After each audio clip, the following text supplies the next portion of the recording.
So we are starting with the agenda. Let me see whether I need to go back. So we are going to cover following topics today. As you see, I want to go for 6 topics, 6 topics overall. And if I'm not able to cover any topics today, I'm going to cover in the next session. So we'll start with the reasoning in LLMs. And as I was saying, the reasoning is a key concept we all need to understand, so that we, going forward, when the whole LLMs are going to support more and more reasoning, we know it is going towards AGI. And what does it mean for us to know reasoning in specific LLMs? And as part of that, we need to know a little bit about prompting. What was the prompting scenario 6 months back, 1 year back? And at the time, a year back, there was not much reasoning going on. And we were trying to use prompting technique to sort of, deal with the LLM to reason. That's prompt-based reasoning, you can say. There are many techniques involved. Even today, more and more techniques are being created or evolved in that prompting space. But at the same time, LLMs are getting more and more intelligent, right? More and more reasoning. So kind of let's understand what prompting means and reasoning means. And what are the examples of reasoning? I'm sure we might have played many queries, chats with LLM, but you need to know what is the reasoning means in that sense. And I would just slightly touch upon how do we train LLMs for reasoning, but this is more of a very, very high level view. But I have a separate part 6 to completely cover the fine tuning and the retraining.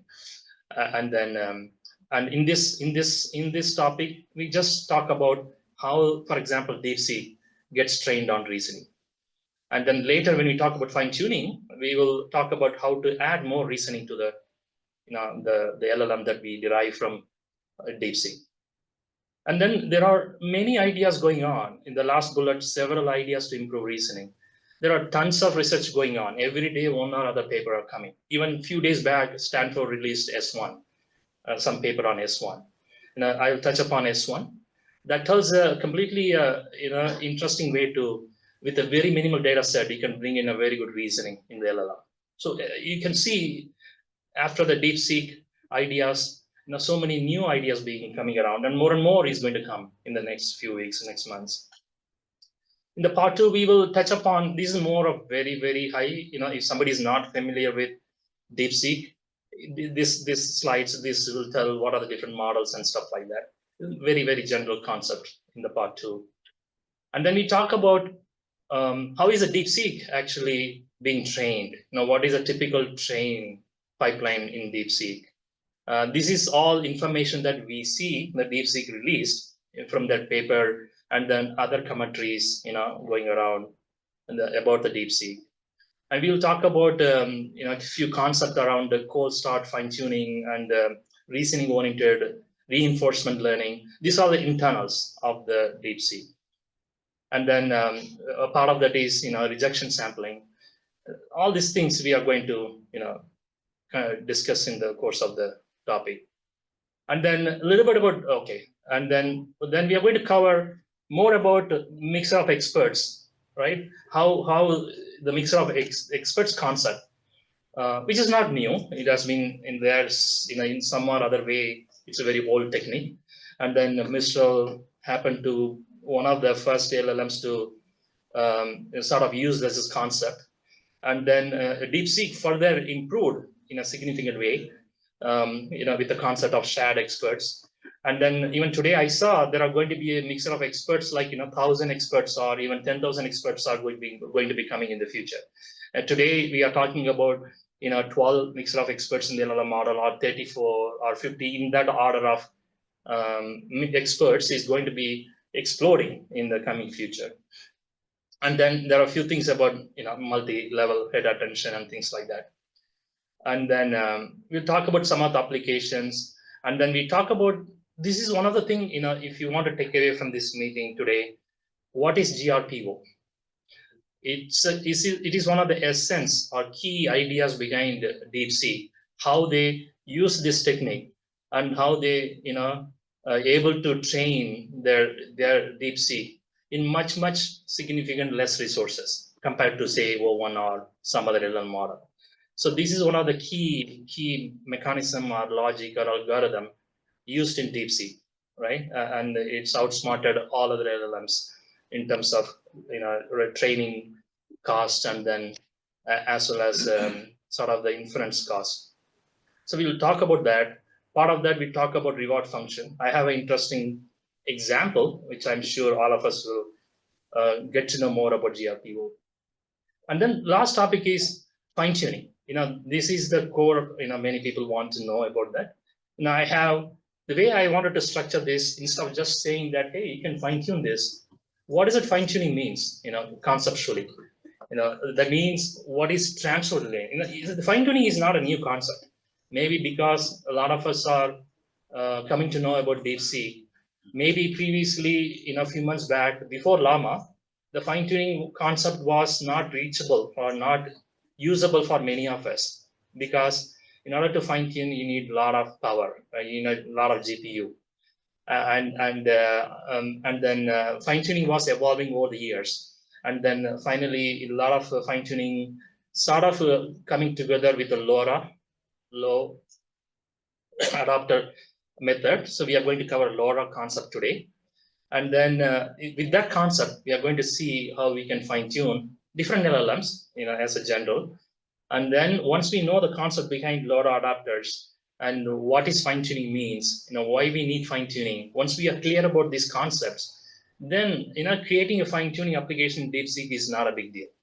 So as you would see that it's probably 100, 200 lines of code. I'm talking for a prototype. Whereas it's completely different when you want to do the fine tuning for a scalable enterprise. That's a whole different topic.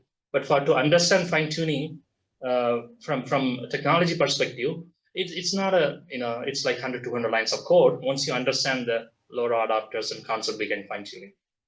And then I will share some of the code snippets today. So that's the agenda. Let's go and start with reasoning in LLMs. Yeah, so I mean, the idea behind this is to take all of us to understand a little bit about reasoning, right? Before we understand reasoning, I will go some of these slides pretty fast because we are all here with some understanding of LLM, but I just wanted to put it in context so that we all of us understand together. LLMs are sort of a neural model, right? It possesses artificial intelligence in some form. And then, there are many types of LLM. You can call it as a text LLM, video LLM, audio LLM. All of these LLMs are some one or other way got trained using the supervised learning techniques.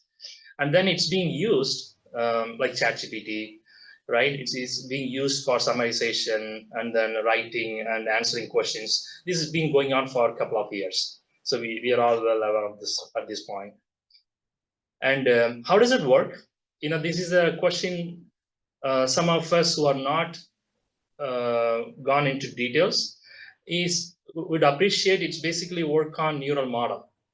And then these neural models, gets trained, using a lot of data set. And during the training, it has a concept called gradient descent and loss functions. And then it learns the knowledge slowly, one by one, as it gets trained, trained by different data sets. It learns the concept behind knowledge, in a way that it's helpful for us to summarize and then find the best out of the LLM. And before LLM, yes, it's called a large language model. But what does means, is there anything called other types of models? So there are other types of models, many years ago, 20, 30 years ago, many of us, try to do the model using the statistical language, right? You might be remembering n-gram, 2-gram, 3-gram, n-gram type of NLP applications. It's all came out of the SLM approach. Then there's a neural language model. You might have heard about RNN, CNNs, even LSTM. These are all the neural models evolved over the next generation. And then pre-trained models, LLM models are together. Then came the era of training, having the neural model large enough, and then concept of pre-train and then post-training all together ended up in LLM. So this is a little bit history of the LLM. So this is another, this is a diagrammatically you can see, just to get an idea about where we are today, right? I mean, it started from 1990s, statistical model, and then we got some neural models in 2000, and then since then LSTM. The whole important paper, all we know, transformers, right? 2017. Transformers, that paper is very, very groundbreaking. Even today in this presentation, when we talk about mixture of experts and then MLA and multi-head attention, all of them have foundation, towards the transformer. So in order to understand the DeepSeek internals, all of us need to understand the transformers first. But today's meeting is not about go in details about transformer. I will touch upon the key topics or key themes, and then take you to the internals of the DeepSeek. That since the transformer, you came to know the BERT and GPT form, and then 2020 we got GPT-3, and then finally around 2023 we got GPT-4. So I think since GPT-4, all of us know somehow the benefit of the GPT, Chat GPT, and all. So that's kind of a history. And then after that, 2024, 25, at this point, GPT-4, we cannot call it as a reasoning model. It is evolving, but there is nobody stamped 2022 ChatGPT as a reasoning model. So it's kind of we call it as a chat model, right? And then this is sort of the neural language model structure. This is a quick intro. All we need to know in today's context, when I'm going to explain the multi-level head attention, you may need to know a little bit of that. So to make it simplify, just imagine that there is an input layer. That is where all when you type something in the ChatGPT, all of them is tokenized and then got some embedding space. And then finally, it goes as an input layer to the hidden layer. Hidden layer is what the neural network, and then finally comes out of that some output, which is then soft maxed to create the output. Just keep the higher level understanding. That's good for today. And today to explain the other things. And this is one thing we all need to understand: attention. If you ever want to get into DeepSeek internals, DeepSeek, understand how to fine tune, this is a must topic to understand. So again, I'm not going to go into detail. Just to understand that there is a thing called attention. When we attention, all you need basically tells the neural network. There is a way in which we can relate when you are typing something in the ChatGPT. The last token that you're typing. Okay, imagine that you're writing some essay. You're writing a paragraph, and when you're at the last word of the paragraph, you need to think about the next word. So what do you do? When you want to think about the next word, sometimes you need to think about what are the other, how you formulated the sentence, right? You need to relate the next word, need to be related to other words that you are writing in the sentence. So that's the same way. It's just an analogy. In the same way, if without knowing the previous context, you cannot type the next word in your write-up story, right? When you're writing an essay or writing a email. So it's the same concept. So the LLMs, in order to predict the next word, it needs to relate the current word, which is the last word, for example, to other words in the sequence. So with that intuition came out of this attention all you need. So when I'm going to generate the next word, I need to know about the relation between other words in the sentence. Out of that formed K, Q vector, K vector, and V vector. And then imagine that with this concept, again, I'm not going detail, the attention based input is given to the neural network. Okay, so let's keep that at that level. But obviously there are so many YouTube videos you can see in the right about that transformer. Even in our support vectors meetup, there are excellent videos presented by Asif about the transformers.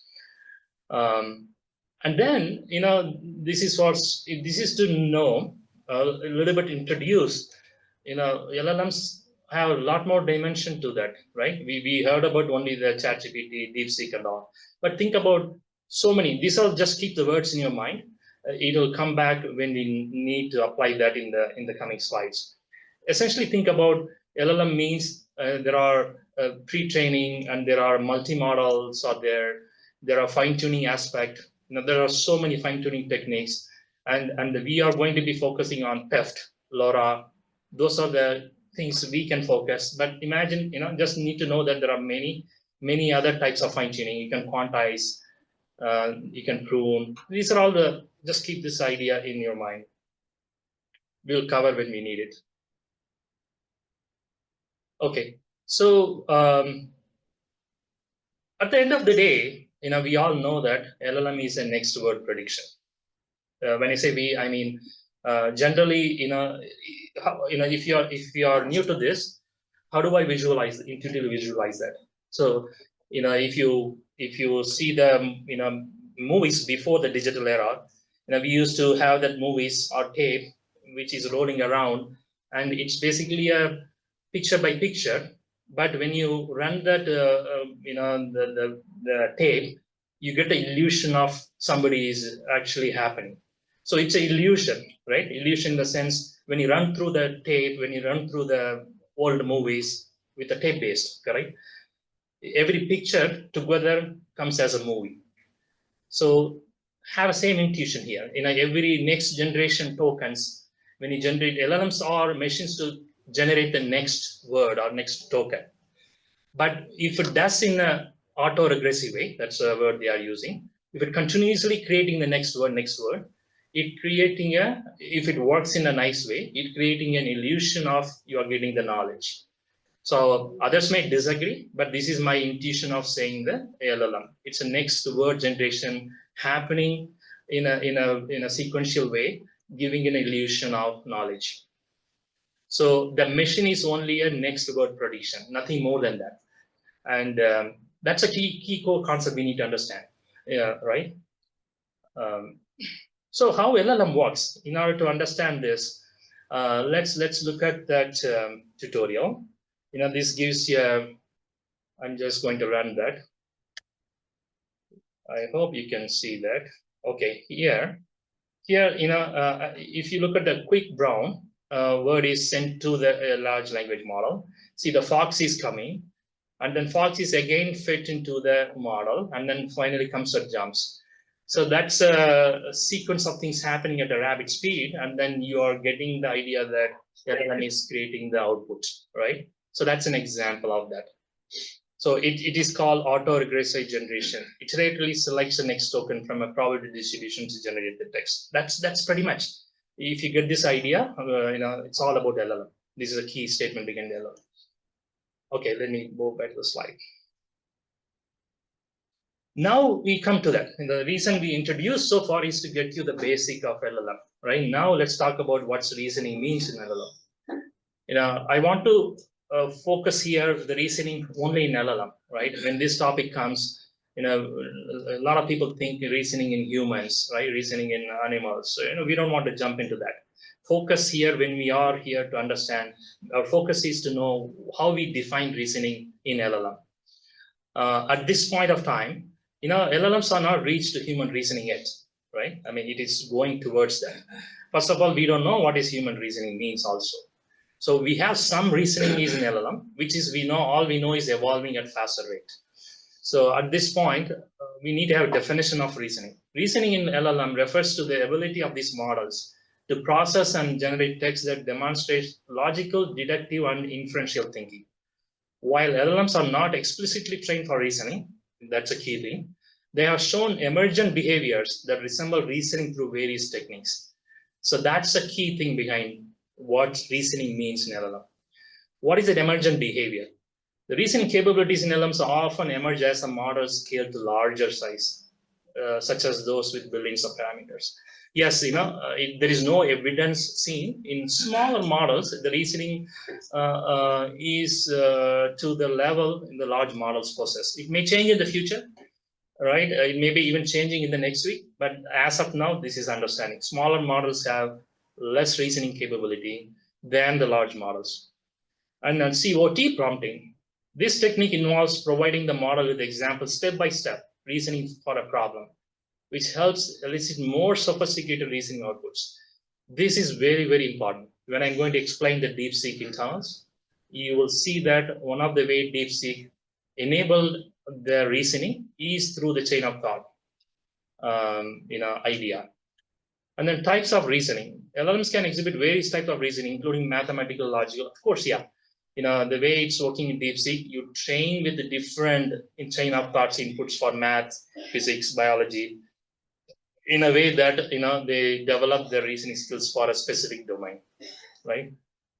While LLMs show promise in reasoning tasks, they still lag behind human level. Yes, I think that's what I believe also. May not be for a long time, but at least for now. Techniques in enhancing the reasoning. Besides COT prompting, other methods like problem decomposition, in context learning, and graph-based. These are all the ideas for further help you in the sense your product. Even though LLMs can reason, you can still do some part of the reasoning in your side, client side or RAG side, where you can enhance the reasoning together with LLM, reasoning LLMs. So that's about that. And so we are almost done with what is LLM reasoning means, right? Okay, so one thing we need to know, it asks the question, when there is a reasoning, what is the side effect, or what are the things happening due to the reasoning, right? One thing we all know, it's called test time computing. In order to do a good reasoning, you might have noticed in DeepSeek when you try, it takes a little bit longer, right? When you type something, it goes to the DeepSeek, and then DeepSeek start thinking, and then it's after thinking, it's trying to execute some what I call reasoning path, and then finally it concludes on some answer, and then tells you. So it is called, what we call is type 1 thinking and type 2 thinking, right? And that means slow thinking and fast thinking. So the original chat GPT is, you can call fast thinking. As you type it, it comes the answer. But in the slow thinking, it takes some time to think through and then answer.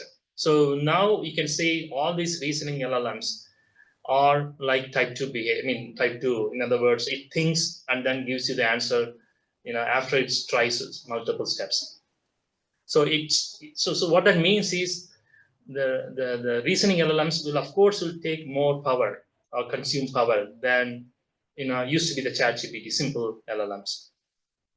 Okay, so okay, the story is like that. We are now in the new world of more and more reasoning LLMs, and it's going more and more intelligent, right? At the same time, we need to go back a little bit, and then we are all talking about prompting a year back. And there are so many prompting techniques were evolved, right? I don't think we need to go there, but imagine that there are multiple prompting techniques, and out of them, one of them is called chain of thought. See, the chain of thought prompting was evolved at the same time as the LLMs are also evolving.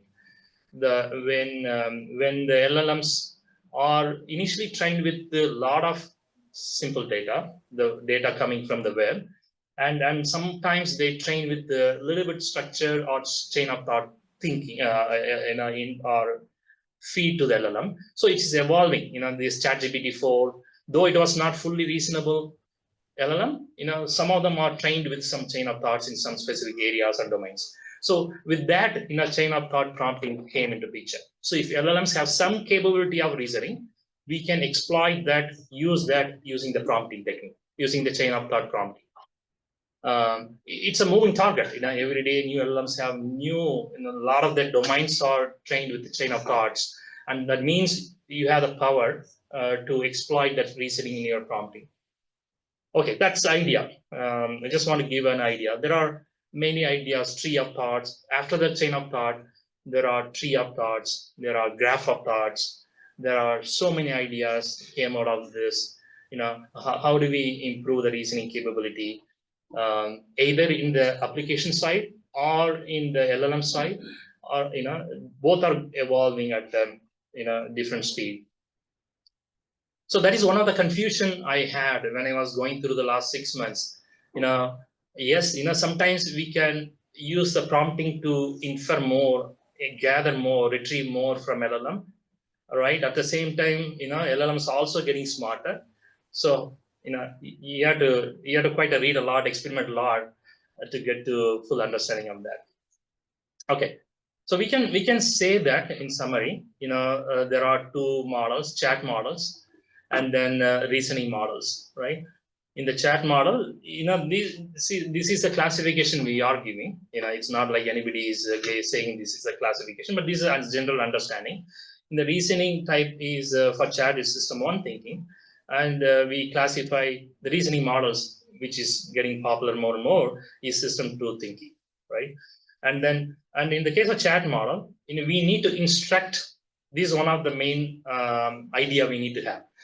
If the model is not very intelligent, it may still possess step-by-step knowledge, but you need to instruct that model to say, do this way, that way, right? And then you evaluate, and then you proceed from your application.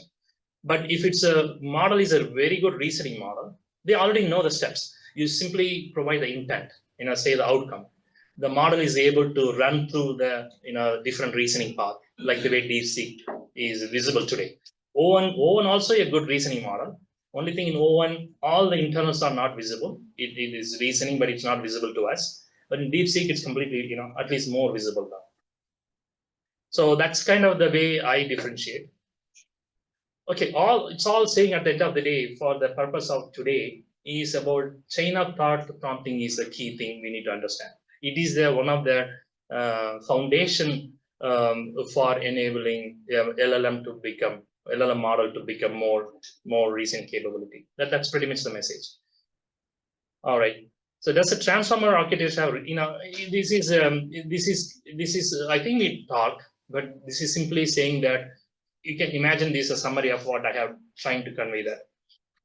Not exactly. The transform model follows a probabilistic token prediction process. However, reasoning emerges from training data, from attention mechanism, and prompting and fine-tune. That's pretty much the concept. However, models do not truly reason like humans. Instead, they generate token sequence that mimic reasoning without actual logical deduction. All right, it may be for debate, but that's what it is.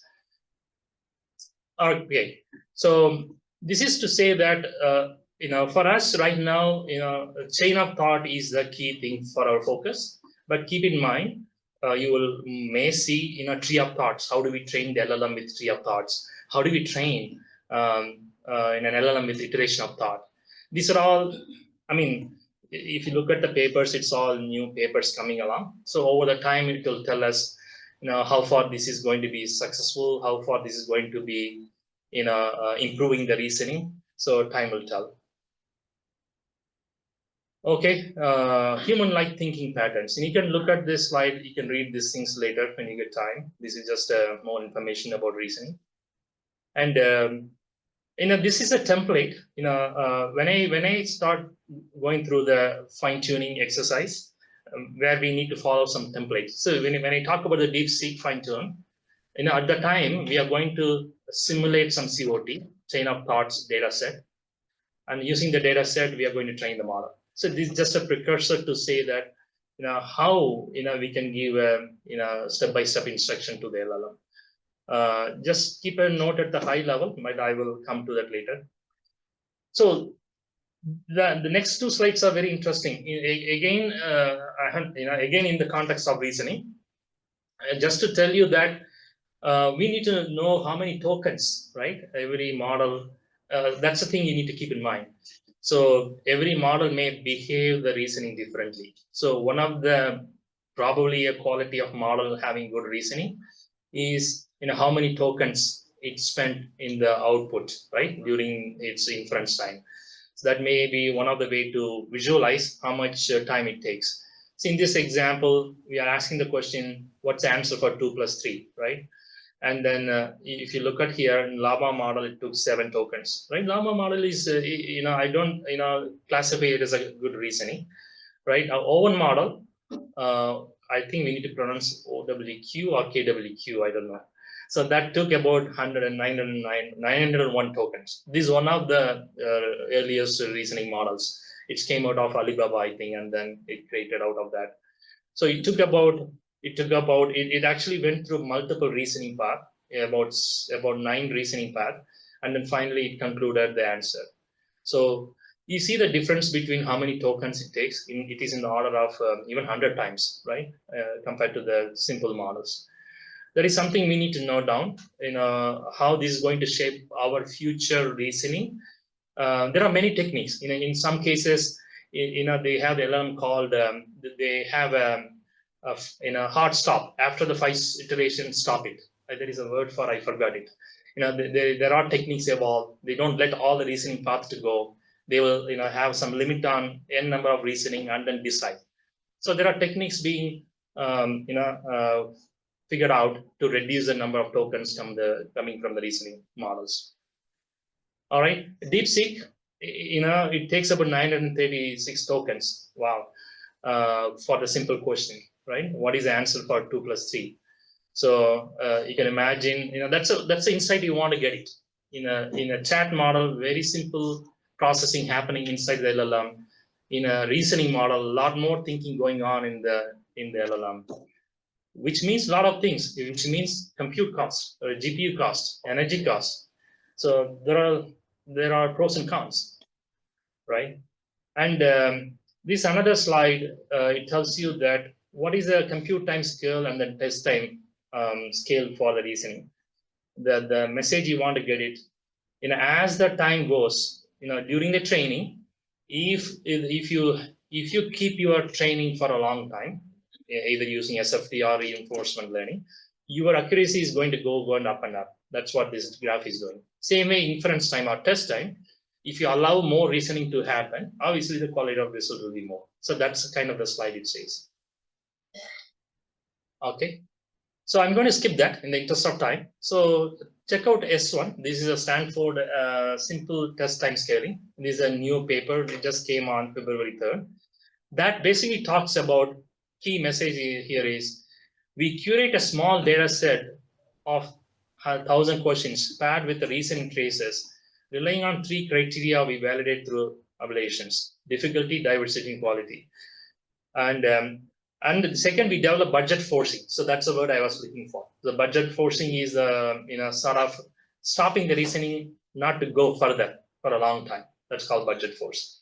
So with this approach, our new approach, they are able to reduce the training time, computation, also keep up the accuracy as much possible. All right, so this is very interesting. If you look at the S1, it's able to predict 95. It is able to have 95% accuracy, even with 1,000 sample training. Okay, so this is something we all need to learn, right? I mean, it becomes very important for our fine tuning, right? We need to read more about that. Does it mean that the quality of COT is superior, or it is very divergent, right? I mean, very diverse. So what is that making, or is it budget forcing? All of them together making a very small subset to have a high accuracy. So that's interesting part we need to understand. All right, so this is again, it's not out of the topic. So this is very much needed for us to fine tune. When you're at the time fine tune, we need to know that. Okay, all right. Training model. Okay, so I'm going to stop here in this session and then say that there are many ways to train the model, and I'm going to show you more in a picture way. But right now, it's simply saying that in order to decide fine tuning, you also need to post training. We need to think about multiple things. Now, how do we do the SFT, supervised fine tuning, and oral HF? Do we still need oral HF? In the case of DeepSeek, we will come to know there is no need of oral HF anymore. And then how do we collect the data sets? So these are all things we are going to learn about that. All right. So I'm going to skip. Okay, this is one slide you may want to know that. In a standard LLM, this interesting slide, visually you will understand.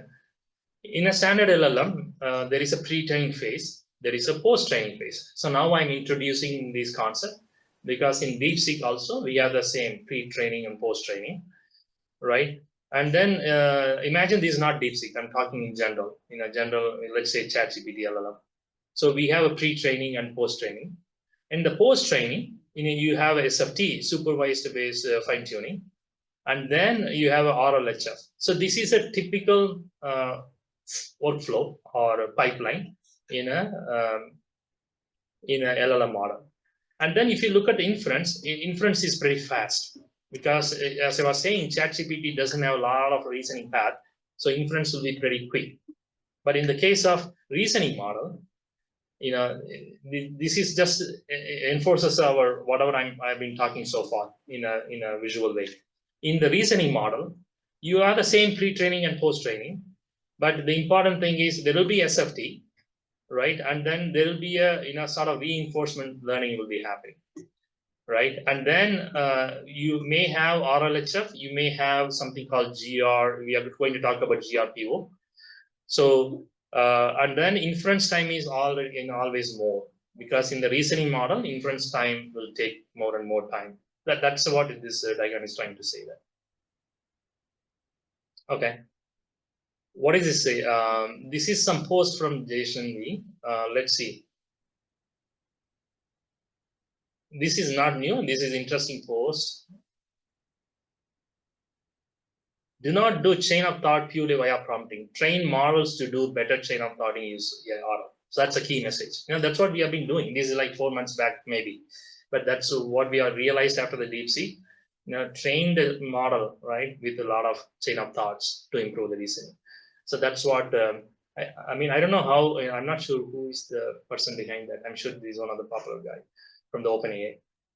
Okay, so result of GPQA, which is what, we will do that. So what is, to summarize, if you're not been to this site, I encourage you to go to this site. Which site? Let me see. I might have URL somewhere here. So that is a O1, that is a site from OpenAI.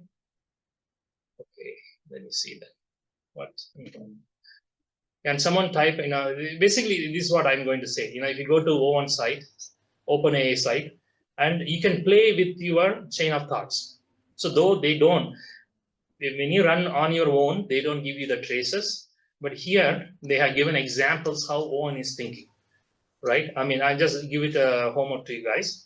Go to the chain of thought site in O1 and try with for each of the coding math. They have an example of how the internal traces are happening. Okay, so in a break, if I get it, I'll come back and show you. All right, so I'm going to end this. You have a lot of materials you can see, but I'm going to end this session part 1 by saying that reasoning is a key for us to understand the DeepSeek more and more. And then there are many ideas being floating around in terms of reasoning. So these are some of the papers going around: chain of thought, and then towards system to reasoning LLMs. There is a research paper, efficient reasoning with the hidden thinking. These are all interesting paper. Chain of reasoning, unified framework for mathematical reasoning, iteration of thought based reasoning, path of thoughts, logic of thoughts. So all I'm trying to say, this field is exploding, right? I don't see anywhere this field of reasoning, right, keep exploding and then being implemented in all the LLMs in the near future. With that, I'm going to stop here in the first part. Okay, think about why should LLM reasoning be constrained to the looks like human reasoning. That's thinking for you guys. So what did we do? So we just talked about what are the key takeaways in this session, right? I hope you got some idea about why the reasoning is important, right? Understanding the reasoning is important. What are the limitations, right? And then how LLMs to continue to improving the reasoning capabilities. That's a message. How I shown you all the research papers being thought through. Pretty sure these reasoning, some of those ideas will get into the reasoning LLMs, and all of them are happening towards what? Racing towards AGI. At some point, all these things will make the AGI reality in many years or few years. And then I shared the ideas to explore the reasoning. All right, that's part 1. The next one will go pretty fast, which is DeepSeek. We are now getting into DeepSeek.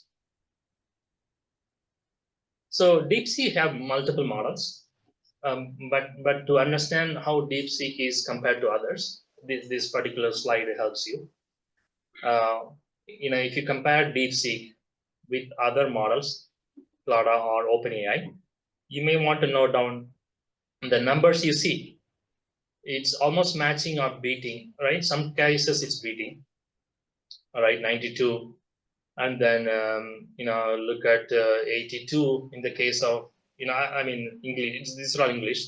In the coding, it's also pretty much doing very well with OpenAI, comparable with OpenAI. So, no wonder why DeepSeek is obviously popular, right? We are getting this free, almost free. When I talk about free, that's another interesting story I read. Somewhere they are saying, if you want to host DeepSeek on your own in GPU or in your company, actually the cost of running the DeepSeek on your own for a good performance is much more than what actually DeepSeek guys are providing. They are going to, their cost factor is much, much less compared to what you do at your company. I mean, I don't know how far it is true. So they are able to do maybe because their inference engine, right, maybe superior, right? And if you host it in your company on your own, or we might use VLLM or any of those kind of inference engines. So we need to understand more, right? But there is a statements going around. They are able to give you cheaper in a hosted version. Of course, we want to do it also because it's a privacy and the security and all. But the fact that they are able to give you cheap, they are able to give you 1 million token output for something like $2 versus OpenAI is charging like $60. And then if you host yourself, you may get it around, it may cost around $10-15. Still nowhere close to what DeepSeek can provide. That's just a topic of the town. Yeah. Is that verified, or is it just like maybe they're topic of the town? They're eating the cost. Yeah, those are good questions. I don't know whether Asif knows the answer. Yeah, there's actually something. See, when you download the model, when you are running with your old hardware, we typically assume that you're running with a CUDA and so on and so forth. They have actually bypassed that. They have gone straight to the underlying. I don't know, others can hear. Asif is saying. One of the yeah. 1 second. Asif is responding to the question. So what I hear is the implementation of R1, they actually have bypassed the QA. And because of that, they have essentially created a direct custom run on their hardware. That gives them a lot of efficiency. And that may be one reason. They probably are not using it. They're just running it far more efficiently than we are with our systems. Is it fair to say that that is not black magic in the sense if they can give that layer, whatever that abstraction or bare metal that they are running, if they make it available to others, we can also do the same efficiency. Yes, absolutely. Actually, if you see the last few months, there has been a sea of developments. A lot of people are basically saying that this whole thing of CUDA layer and then going to the threading layer, etc., is just way too much overhead. And people are beginning to now, even they're beginning to bypass some of these layers, going straight to the threading library. When you look at, so I would say it is in that thing. One more thing that the CEO of DeepSeek said, is a young fellow, one of the interesting things he said is that, see, what we are doing is not magic, to your point. You're saying, and in technology, there are no secrets. And everybody knows what everybody else is. And so, and they have made an extraordinary effort in their paper to be as transparent as possible. Actually, it's one of the lovely things about the paper is it's all laid out, and they're saying anybody can do it. That's a nice thing. Actually, they are breaking the moat of NVIDIA. They are certainly doing it. Somebody quipped on the internet. I saw a comment somewhere. It said, DeepSeek is open AI. Open AI is not.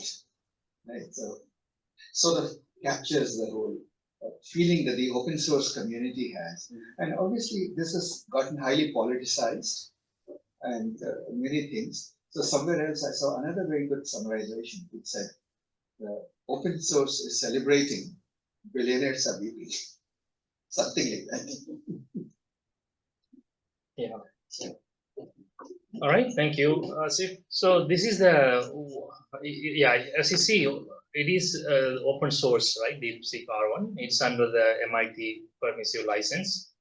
What does it mean is granting researchers and developers the freedom to inspect and modify the code. Wow, interesting. Use the model for commercial purpose and integrate with proprietary systems. That's very, very interesting. And one of the most striking benefit is its affordability, right? While as you see, the output tokens cost $60 per 1 million per O1. This is likely to running in much less than that. Here it's not said. It was said that $2-3. That's what actual price looks like when you go to the sites. Because it's a fully open source, the broader AI community can examine how the RL-based approach is implemented, contribute enhancements or specialized modules, and extend it to the unique use cases with fewer licensing concerns. All right. Is there any response from Meta about creating a reasoning model? Because today Llama. You want to use the mic so that others can hear. My question was, what is Meta's response regarding that reasoning model? Today, like we have only the dense model. Yeah, I know they are working on a 4, right? Yeah, Llama 4. Yeah. I heard a comment, I think from the CEO of Meta in an interview, where he says that the Llama 4 will not only be the best open source model, it will beat the frontier commercial models. So let's see what comes out. Yeah. We don't know. Okay. It's a little bit side story. In a good, the Llama 4, if you want to visualize, this is very interesting. We know Llama 3 took around somewhere between 50,000 GPUs to train. And then Llama 4, this is again a news from Lex Freeman, some show there. About 200,000 GPUs are being used. If I'm wrong, if it's being recorded, if I'm wrong, I apologize, but this is a talk of the town. About 200,000 GPUs are used for Llama 4. Wow. Yeah, that's the news. And same way, X1 that Elon Musk is setting up, also huge capacity. And then it's taking an entire 2.0 gigahertz watts power. It is like lightening the whole city. If it's true, so it could be false information. But you can imagine if GPUs need that much power. Now, with the introduction of DeepSeek, what is it going to happen? That's a question for us to think. All right. So let's move on to our DeepSeek models. This is a quick idea. DeepSeek has multiple models. This is just to give you an idea. These are some of the models, and then how much RAM, VRAM, we need to have to run it. This is not for fine tuning. This is basically for running. For example, in support vectors, I believe we are running the 67 billion model. Am I right? Yes. 70 billion. 70 billion model. Yeah. And then it's basically taking this much memory. Yeah, I mean, that's just information in case if you have any question. And then, I encourage, DeepSeek is not only one, R1 is not the only one, right? Before even the DeepSeek R1, the foundation for DeepSeek-R1 was happening in many ways. DeepSeek Coder, DeepSeek MOE, these are all the papers released many months ago, like 7-8 months ago. So at the time, we are not aware of DeepSeek getting into this individual research papers and then some type of visibility into that. So I encourage you to go to these papers and then read more about the DeepSeek. There are tons of materials how they are navigating this over the months. So we are going to talk about DeepSeek MOE as part of today's session. We'll see. What is DeepSeek-R1? Since our interest is to understand more and more DeepSeek-R1, you can say that it is, it's a kind of 670 billion parameters, encompasses multiple expert networks. So that's where MOE is going to come in. That's a beautiful architecture we are going to talk. And then another one is, because of the MOE, you are able to you're able to run only the part of that at any point of time. When you give the input sequence, right? If you imagine the transformer architecture and the Q, K, V matrix converted into an attention vector, then attention vector is given into the system. Now the whole neural network need to be lightened up, right? Figure out the next token. So now if we can think about reducing that neural network to decide, they divide into multiple experts. And then there is a routing layer which decides in between the attention layer and then feed forward neural layer. There is going to be a routing layer which will decide which feed forward neural network it needs to call or it needs to execute. So that's interesting architecture. Because of that, they are able to support more and more load coming to the system, and hence the energy is obviously much less compared to the regular models. So the idea is it reduces the reliance on large scale human. Okay, another, these are things we are going to go. So there are multiple things they did it. Okay, so I'm going to talk about a little bit about these 4 areas, then I'll go deeper. If we had to take away, what is the DeepSeek secret, especially R1, these are the 4 things, right? It eliminated SFT for a large data set. It still has SFT, but for a small data set for COT training. COT means chain of thought training. The DeepSeek still have SFT, but in a limited manner. And then it completely avoided RHLF. Okay, DeepSeek-R1. Okay, and then obviously the multi-level attention, and then MOE or another key concept we need to understand. And then optimization CUDA layer. These folks have done so many, because of the MOE, experts need to communicate the right GPU in the cluster. They need to go down to the, what they call NCCU on the ATX layer, and then they need to reduce the communication overhead to the, in the link to the GPUs. So that, they claim they did it at the assembly level, because they don't have access to the CUDA layer. They had to do it at the assembly layer, that's information being passed down. And another invention is how they use the floating point, the flops, right? Now they used 8 FP floating point for most time, and whenever they need, they scale it to the 32-bit FP. So there are some techniques, so it reduces the total memory needed for your neural network. There are so many optimization was being done, and in fact, those are things, I don't know how much open source there. We don't know. I don't know. Is it consumable by other open community, or that part is within them? I'm not sure about that. I don't know whether Asif knows that. The optimal usage of neural network memory, is it also open source?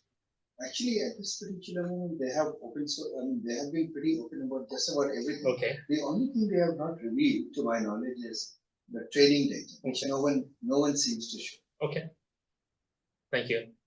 So DeepSeek V3. So all these things, when you think about DeepSeek R1, it came out of some base model, which is a DeepSeek V3. I'm going to explain how the pipeline came, but imagine the reasoning model didn't come out by itself. It used some base model, which is called DeepSeek V3. From the base model is not a reasoning model. It's a regular model. Then we train the DeepSeek V3 with the chain of thoughts. I will show you what is chain of thoughts means. It's essentially instructing them, for my question, here are the different ways to think, step through thinking. And here is the result. In some cases, you can say that. So that is a chain of thought. But before the R1, the DeepSeek V3 is trained on, it's like ChatGPT, 14.8 trillion words, right? We don't have the stats on how much energy they spent on DeepSeek V3, but there is a wonderful article I can share with you. That article is called DeepSeek FAQ. Yeah, so you're welcome to read this. This is one of the enlightening article. I learned a lot of information from this. Right now I cannot go through this, but it talks about how many GPUs they used in order to train the V3 and R1. All such information is available in this document. All right. So let me go back to my slide. So, Krishna? Yeah.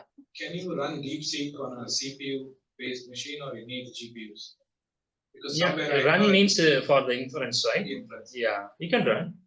I mean, I know folks are running in Mac. The Macs are all GPUs nowadays. Yeah. What about the old Intel CPUs? I was just curious. I thought because there was somewhere I read that DeepSeek can run on CPUs. That is why NVIDIA stock went down that day. So I was just curious if that was related. Maybe I'm wrong, but yeah, I mean, I don't know exactly, but I think you can run on high-end powered CPU. So I don't know what exact. We need to find out what is the exact specification. I'm not sure. okay, thank you. Okay, so DeepSeek architecture. We are talking about the architecture of DeepSeek. You know, these are the key points about the architecture, and it is 61 layers of transformer, right? That's interesting. And then it has 128 attention heads. And if you think about the transformer layers, I remember the first transformer that Google talked about was about 7 or 8, 6 or 7, I forgot exactly. Since then, the transformer architecture keep improving. But in the case of DeepSeek, there are 61 layers. These help the model think in steps. And then 128 attention heads, and then 671 billion parameters, and then mixer of experts. This is a high-level architecture. And the model is trained using Adam Optimizer in a little bit detail, but I just put it for your reference. We don't need to go right now. When we talk about the fine tuning, I'll cover these optimizers. But just information, you can use it for your reference. On the post training, I'm going to show you the key thing about the post training. Now let's understand the pipeline a little bit, and then we talk about that. So let's try to understand this picture. If you understand this picture, pretty much we will know all about the DeepSeek. So what's happening? Let's see the onion. So if you look at the red color, it's a data, right? Just a notation here. And then the sort of blue color is the phases. That's called fine-tuning phases. And then oral green color is in the reinforcement learning phase. And then this kind of, I think this is a distillation. So the way to read this picture, first let's start with the DeepSeek V3 or V3 base. And we are going to take, the DeepSeek V3 is a base model, right? And here it's supposed to be V3 base. I think there is a small typo there. We can take the DeepSeek V3 base here, and then we run through a lot of COT example, chain of thoughts example. Are you guys with me? Right. So once thousands of COT examples, it has some good model. That's called cold start. Right. You're basically training the pre-trained model, which is the DeepSeek V3 base, and then we apply some intelligence to that using a few examples, thousands of examples, not millions of examples. You're telling the DeepSeek non-intelligent model. Let's call pre-trained model. Pre-trained model means what? You go to the web, scrap all the information, you run through the neural network, right? And then without any verification, without any hardening, without any security thing, it's just a pre-trained model. It's just not, it has so many issues with that, right? Usually in ChatGPT and other Llama, then they use SFT to fine tune. And then they use RLHF to enforce standards and human behaviors. Those are the things not happening here, right? If you can visualize, there is no diagram here now. In the how much cost overall it takes, taking the pre-trained model, from there construct the SFT, right, and then come up with the RLHF. About, I'm just making up. The majority of the money and time is going in RLHF and then SFT data creation compared to the overall picture. So that's a cost for any LLM development. How do we reduce the cost? If you can cut down the RLHF, you probably cut down 30% of the cost. If you cut down the SFT curated data, then you might further cut down the cost. So that's a thinking going on in DeepSeek. right? From the pre-trained model just comes out of automation. You can call automation, scrap and then create the model. How do we quickly get to the finished product, which is the DeepSeek R1? So what they did is they employed some techniques. I don't need to give you intelligence for all the data. Let me spark you some intelligence, right? And then with the sparking of some intelligence, then after that, I have a reinforcement learning approach. It automatically learns. If you get that, you get it. I don't need to give you intelligence for everything. I give you only the very core intelligence, right? You can say that, or some intelligence. After that, reinforcement learning will make you more intelligent. That's a core idea. So with that gone, RLHF is gone, and you don't need to have a supervised data for millions of sets. With this two invention, they are able to reduce the training time quite significantly. So if you can visualize that, so once they give some intelligence, this is thousands of examples, then they have a good model to start reinforcement learning. Then they use something called GRPO. So that is what automatic way to learn and get the reasoning, get more intelligence, call oral based learning. So they reasoned with something like it's even 150K COT, right? That's then now they are reasoning for a specific domain, because it's easy to come up with the self-learning for some domains quite easily. For mathematics, you can verify. See, imagine you have a mathematical problem, right? You don't need to give, you just give the steps, and then you don't need to give the actual solution. But somehow we are able to, system is able to learn. That is what GRPO, I'm going to talk about that. So another invention or another takeaway you want to take it from today's meeting, which I'll go to the example after that, because otherwise people will start interest in that, is how do they self-learn without you giving the results? Okay, I'm going to talk about that. And then after that, there are a few things happening. In other words, if it automatically learns by itself, what happens is it loses some generalization, right? Then we need to do some, okay, now you learn too many things. I need to a little bit reduce your generalization capability is reduced because you learned some of the things yourself. Then we go back and correct you. So we do something called non-reasoning examples. I give you some more examples so that you come balanced. So with the GRPO technique, you learn too much on yourself, right? But I will try to reduce some of the non-reasoning, some of the steps properly. So these are the techniques. But let's take today what is GRP, correct? So here's what I'm going to take you an example. So I'm slightly moving to different chapter 5, because I see that I think we need to go to the next meeting next week to cover the fine tuning. But let's start with the GRPO. Let's get the intuition today. All right. I'm going to talk about intuition. Let's say that you are in a university, right? And then there is a professor, and then professor gets so many problems from industry or from academy to solve a lot of problems.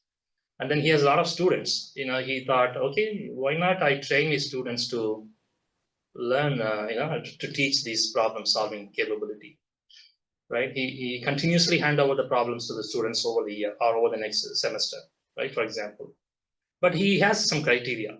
He says, I'm not going to, I give you a problem, but I'm not going to tell you whether you solve the problem or not. I'm not going to tell you you solve the problem correctly or not. But I have a TA, teaching assistant. You can go and talk to the TA, and the TA might look at the way you solve the problem, but he may not able to tell you, right, is correct or bad.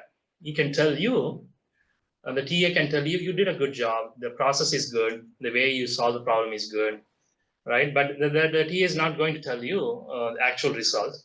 Rather, he'll tell you, okay, your approach seems good, and then here is a grade for you. I mean, reward for you, not grade, reward for you. So the TA might use multiple methods. He has specified all the steps, and he used the right formulas, right? And the way he solved the problem seems correct, but he's not worried about the end result. The other teaching assistant might look at a different angle to that. One of them might look at the steps angle. One of them may look at the way they used some formulas. I'm just making an example. So no TA is going to tell you the results. Then they grade, they reward based on either the format, either the approach, right? And then they reward it. That's all they are going to tell you. The TA is going to tell you. Then the students are going to talk to themselves and then say, hey, the TA has given these rewards to us, right? And then what is the best solution out of us we came? They decide based on what TA's reward. Though they don't know the end result is correct or not. So every student come up with a final result, right? They don't know whether the TA is not telling them it's correct or not, but you have done a good job. Professor is not telling them, of course, anything at this point. His goal is to just keep the students improving day by day. What happens is the students in themselves use the method similar to GRPO, right? And then they figured out whose solution has more reward. And is that solution is, let's say the student N will look at the average grade for the group. And then his grade is better than the average grade. And then they decide, yeah, I'm going in the right direction. Or the whole class decides we are going in the right direction with the student N solution. Like that, if they solve over the year, then professor knows that these guys are good. All the students learn the technique to solve the problem. Let me pause here. You guys, any questions on that? This is a key concept to take away for today. Then you can do the fine tuning and all pretty easy. Is it step by step, or is it how do you rate that particular solution? Student, you want to come in the mic? Oh, you're in the mic. Okay. So is it the whole solution, or is it step one, student got a reward, so start from that, and the step two, student B got a reward. So where is this? Let's say you got a problem on the day, right? And the problem is handed over to N students. The professor receives the problem, right? Every day he receives a problem, right? Today he received and he gave it to all the students. So you go that as many, N students will come up with their own approach. Yeah. Okay, thank you. So my question is about whether that averaging and deciding whether that approach is right. Is it like a cumulative average for a step? Because the solution may involve like multiple steps. Yeah. Right. So the average is taken per step or the entire solution. Yes, but I think you answered the question. You said they give the entire problem. So the students will work on the problem, and N students will work on the problem. The nth may be the best solution. And from there, they'll move on to the next problem. Okay, so which means that what about that the steps that the I mean, they'll go through all the students. I gave one student, but imagine exactly. It goes in a iteration, right? And then, I mean, don't go into detail. Just stay at the high level. You get the gist of the, concept, right? Yeah. Question. Yes. So the chain of thought reasoning that happens before this reinforcement learning, and that is supervised, right? But they give the output also, right? It's a small set, but it is still supervised. Yeah. Right? Yeah. Okay. Now the second part in this reinforcement, this is example. Although the ratings are all based on the approaches, what is the proof that what is the right approach? In supervised learning, you're giving it the exact answer, right? Now, how is that calculated, the accuracy? Yeah, it's a group consensus. Same example. The idea, the theme is that as long as the students follow correct approach, right, correct steps, they will end up in a better result without telling what's the result. That is, actually I was talking to Asif yesterday, what is an outlier? We went through the calculation, we saw the the actual code works perfectly fine. But I see your point. Let's take this example, right? I mean, what is the sum? But I see your point. Let's take this example. What is the sum of 5 plus 8, right? And then DeepSeek, imagine DeepSeek has a, now imagine, right? There are a few things you need to imagine. When you give this problem to DeepSeek, imagine you're doing at the training time. So this is much more deeper than the professor example. Here, let's say you are in state S1. In S0, the model learned something. Now you're in state S1. Now you're telling the model, I'm going to train you. What is the sum of 5 plus 8? And then I'm giving you some chain of thoughts, a reasoning chain. Here is my reasoning example as part of the training, right? You're giving some information to the training saying that to solve this problem, this is what my steps are. Now the LLM needs to decide. It may have already know some steps before. I'm talking in the after some steps state. The LLM then come up with its own reasoning paths, 2 or 3 reasoning paths. At the time of, I'm talking in the time of training. So in this case, it came up with 4 reasoning path or reasoning chain.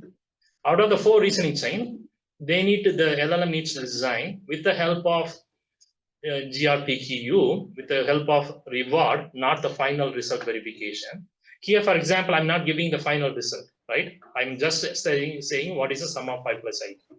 I'm just saying this is the steps I follow or example I follow in the chain of thoughts input. Then I'm letting the training system to learn the best reward from 3 angles: accuracy angle, format angle, language consistency angle. Okay, so now the reasoning chain one somehow figured out, it went up to the end of reasoning and then say the result is this. Imagine this is actual result, actual text. At the end of the reasoning chain evaluation during the training, the model evaluates to actual text called result colon 30.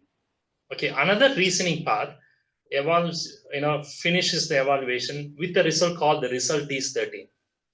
Third reasoning chain will say the result is colon 11, right? Another reasoning chain will come and say it's 11.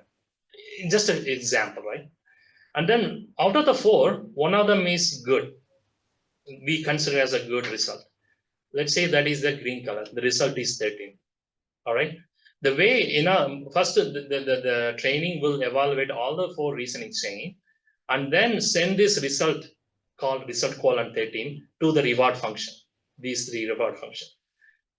Okay, well, format reward function, look at the format and then say this format looks good. Then I grade good for this format. And then language consistency, is this the result, final result, right? Is in line with some consistency in the language. This is a simple example. You'll say it's not big deal, but imagine the result is like a long sequence of text. So the format reward will have some reward. So finally, the reward score consists of all the 3. The second result coming from the reasoning chain 2 is scored 1. That's the best reward score. So one comment is, one thing I had read, the accuracy you gave, right? In reasoning, in RL, I heard that would be another model which would actually, for math question, they trained it on math as well, right? So, so they sent it to another model which actually calculated the math and gave the final answer. That's where the accuracy here. It is not random, right? They are actually checking the final answer. Yeah, to the reward, what I not specified is it will pass the 5 plus 8 also to the accuracy. Then it uses some calculator or some outside model or anything, right? And then for mathematics, it's easy. They can invoke some calculator, for example, right? And then get the results. And then together it forms a reward. Still, it gives a reward. It doesn't say it's accurate or not. It's called accuracy reward, right? Yeah. Got it. Thanks. What's the input to the reward function? Reward function? Yeah. So I would imagine it's a result. The result model evaluates, right? And that's the and then input, maybe some of the input coming from not the steps. I don't know that, but yeah, I would imagine it is something. See, in this case, it needs to pass on 5 plus 8. for, right? That information will be Yeah, passed the on. input and the output. Yeah. Okay. But it has gone through certain steps. Yeah. On its own, Yeah. based on your COT. Correct. Right? Yeah. That's the question. So basically, like whether it is going to send that steps Okay. as a part of the input to any one of the reward functions. Yeah. To answer the question, I'll go to the actual code. Okay, I'm going to, maybe today I will finish with this, right? And then we'll talk about the rest of the things in the next meeting. So this is the code. So let's talk about two things. One, reward model, right? And then another one is the actual GPRO technique. This is a code snippet, right? In that, visualize whatever I have shown in the diagram. We are going to develop a reward function, get reward. In that get reward function, we are basically getting the text as an input, right? And then we are basically calling the reward model. The reward model, if you look at that, this is the reward model can be, in many cases, it could be a static function. It could be another neural network. Yeah. It could be anything. So in this case, simply auto model for sequence classification. This is an example. So you basically call the reward model, pass the input, finally convert into the score between 0 to 1. That is what this function is doing. And then finally, final score is base score plus, this one is called KL divergence. What this says is we don't want to, if you remember the last week presentation, when we have, we want to go in, we don't want to give too much leverage to the reward function. Whenever you reward, you want to reward in a way it makes a step-by-step improvement. So there are step-by-step responses. This mathematically explained in the paper, but here you give the best, even multiply by 0.3, so that you go in 0.3 improvements if there is an improvement. That's what this 0.3 means.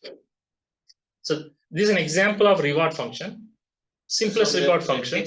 Text is the input to the reward function. Yes, exactly. That's a point. So if you imagine, if it's you can call external calculator, right? And then in case of mathematics, you need to come up with a tree, the expression tree, and you can pass the expression tree to your expression tree evaluator. If it's a pure mathematics, or it could be some form of some verification of mathematics. In the case of code, for example, you can run through some code compiler and then check whether there are any errors or something like that. So that's an example for that.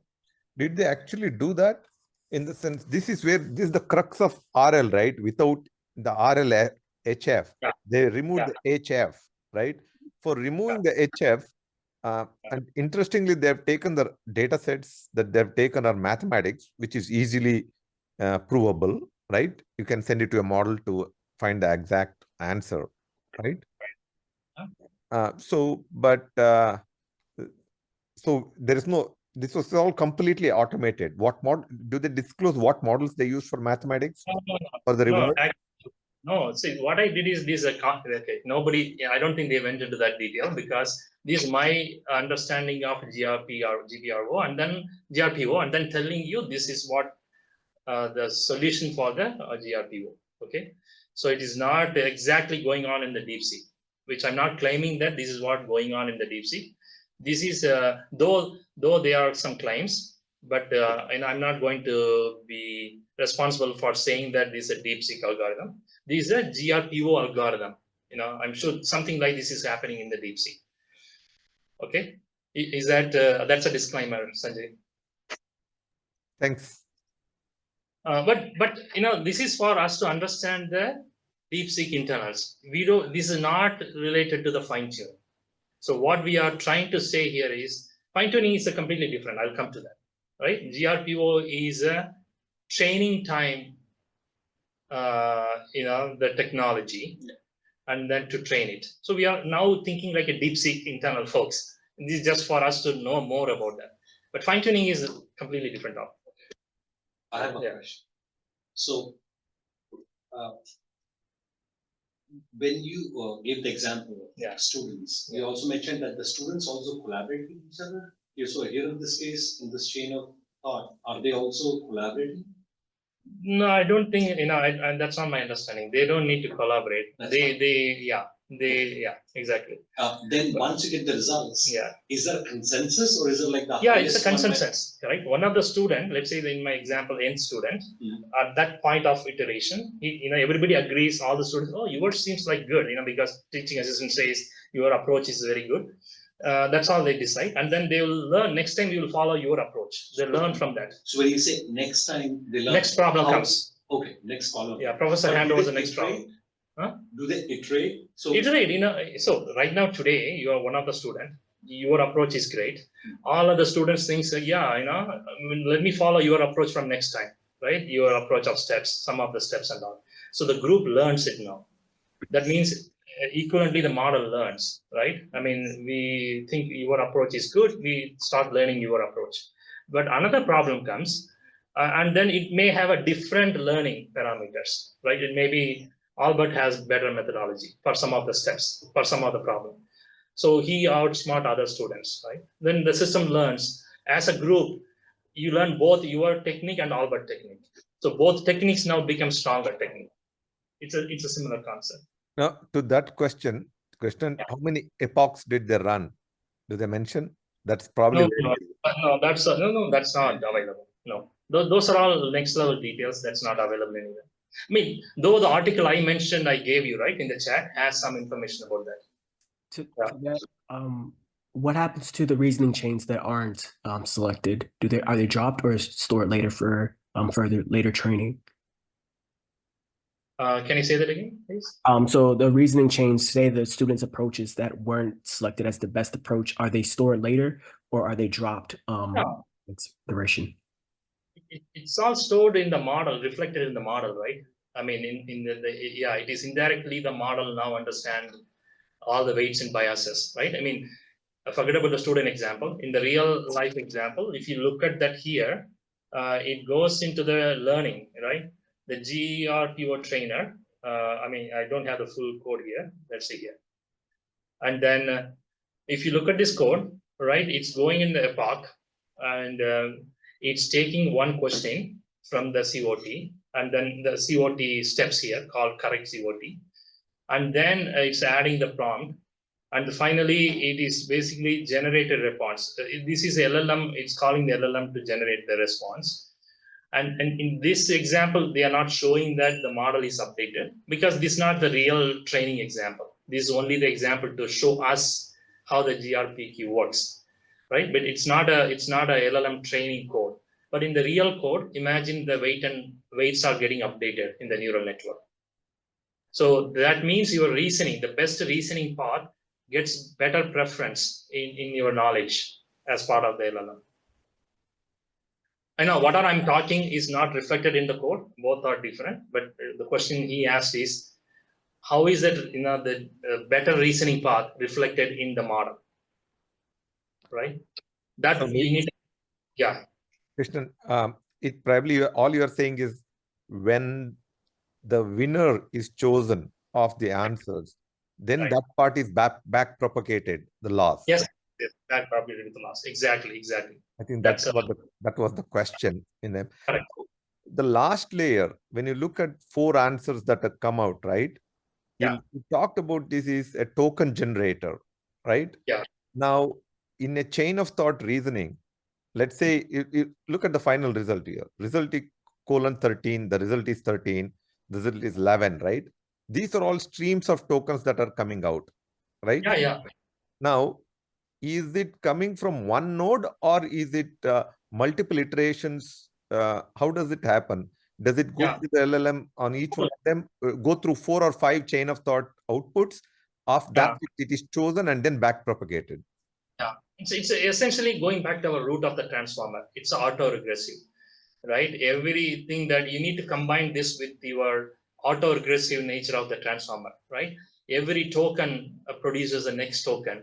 And as the sequence of that, all the reasoning chains will be evaluated.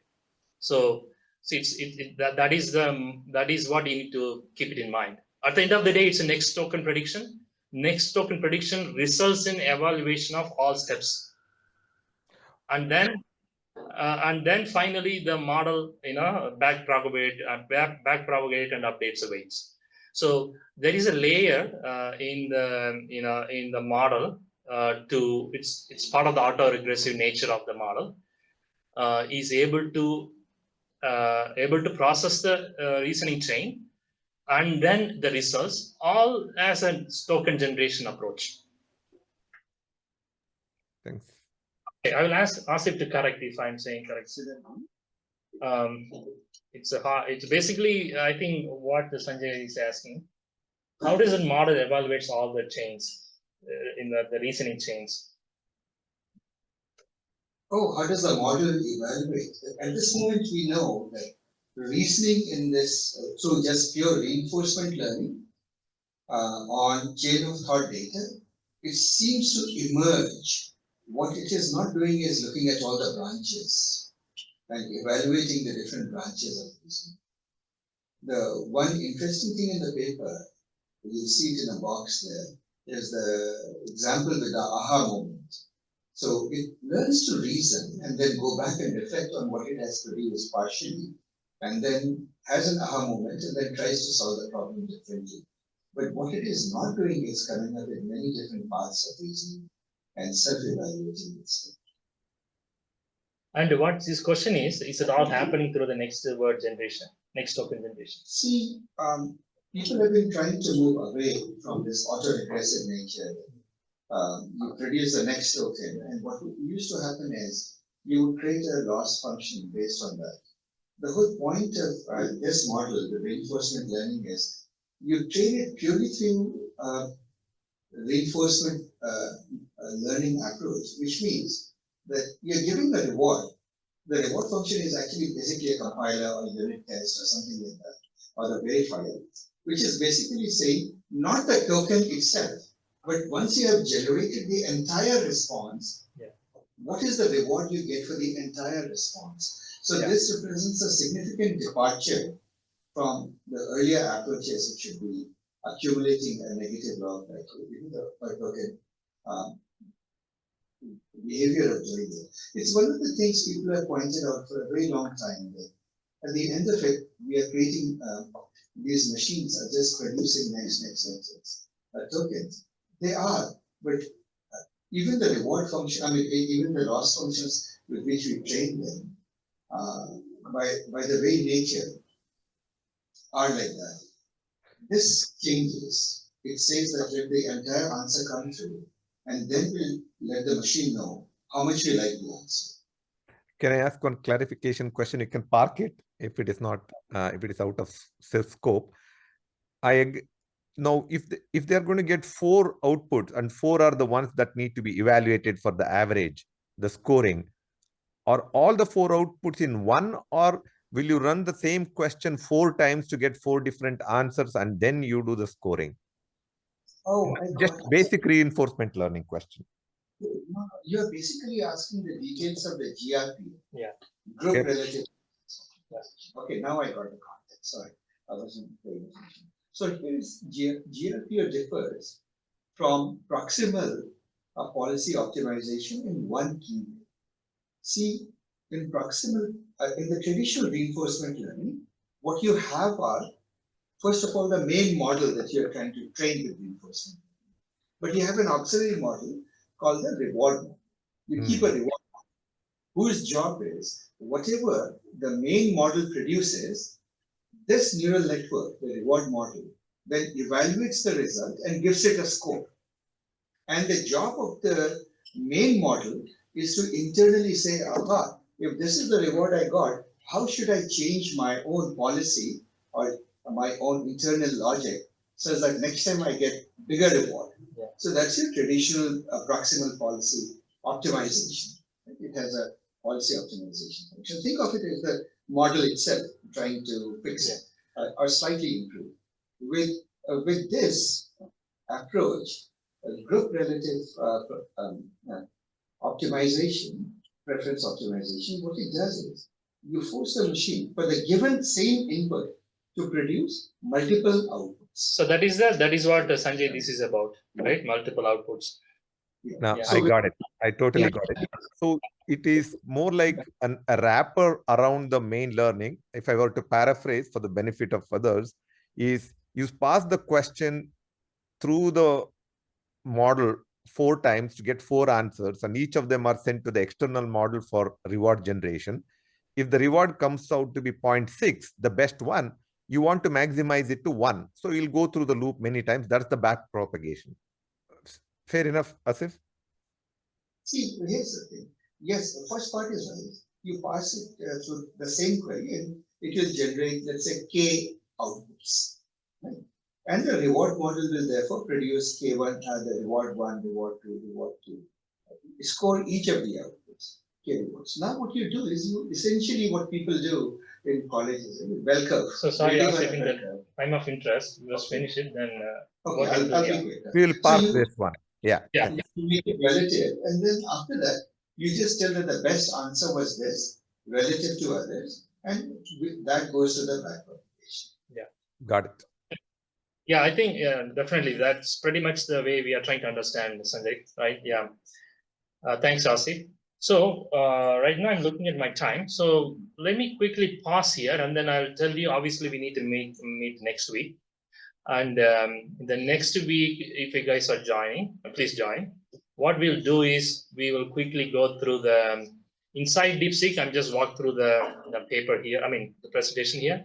We will internally go through next week what is inside the DeepSeek MOE architecture, and then we'll talk about few things about multi-head attention, and then MQA and GQA. These are all more internals of the going on inside the DeepSeek. That's topic I will cover. And the next topic I will cover next week is about fine tuning. The fine tuning, I'm going to cover a lot more about what is transfer learning, types of transfer learning, and then the key concept behind fine tuning, and then what are the steps, different types of fine tuning.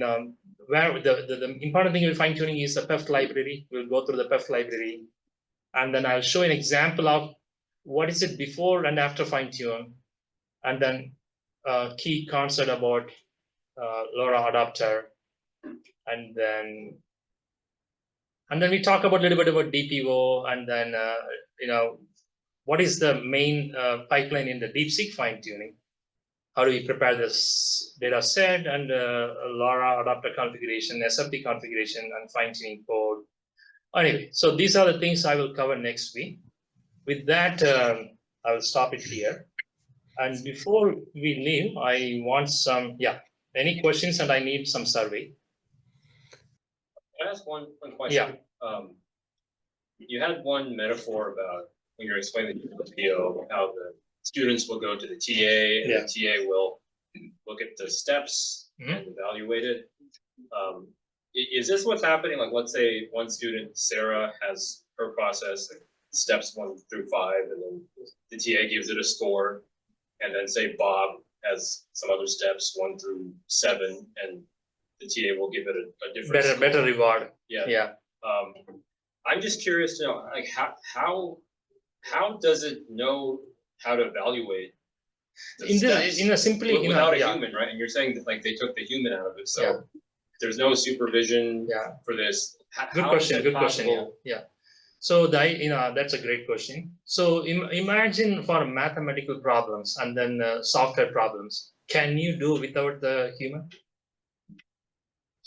Like just with a heuristic or something like it. So for example, some heuristics. In the case of software coding, can you say that if the code is compiling properly, and does it have, I'm just giving some ideas.